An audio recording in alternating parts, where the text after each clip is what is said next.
Shalom, shalom, shalom, chers frères et sœurs dans le Seigneur. Que la grâce et la paix du Seigneur vous comblent. Qu'en ce jour merveilleux, le Seigneur agisse puissamment dans nos différentes vies afin que nous puissions réaliser le grand secret de Dieu, l'amour qu'il a pour nous, pour lequel il a créé ce monde.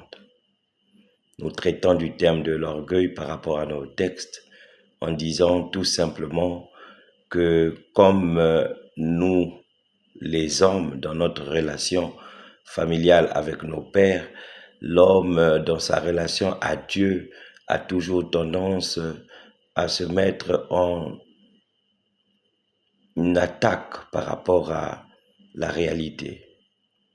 L'homme a tendance à attaquer donc Dieu parce qu'il veut faire un petit bras de fer pour que sa réalité ou son exigence personnelle puisse régner.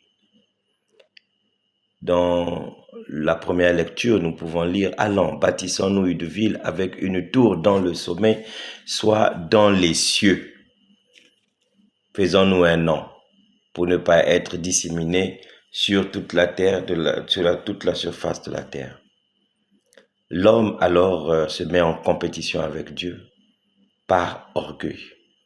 Il veut faire quelque chose pour que lui aussi il se fasse un nom.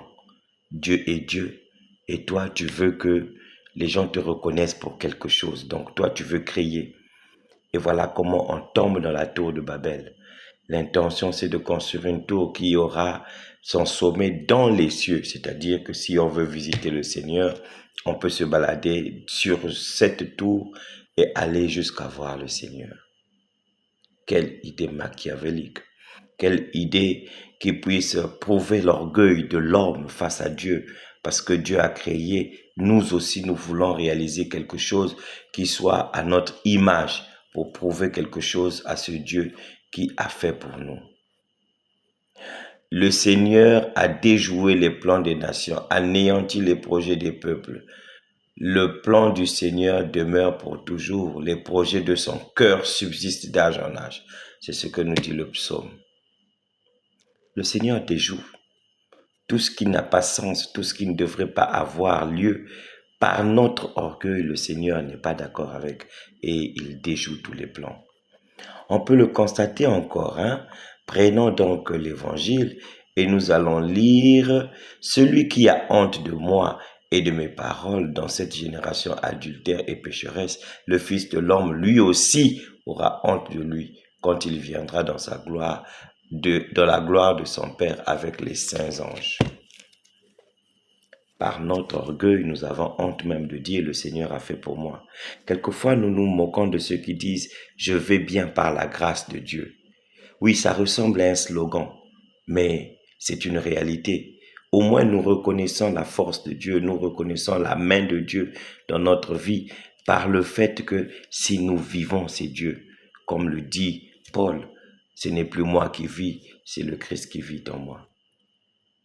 Chers frères et sœurs, arrêtons avec l'orgueil, surtout l'orgueil contre Dieu. Dieu déjoue toujours les plans. Que les plans de Dieu dans nos vies puissent se réaliser. Que nous ne cherchions pas notre propre gloire, mais que la gloire de Dieu se manifeste. Amen.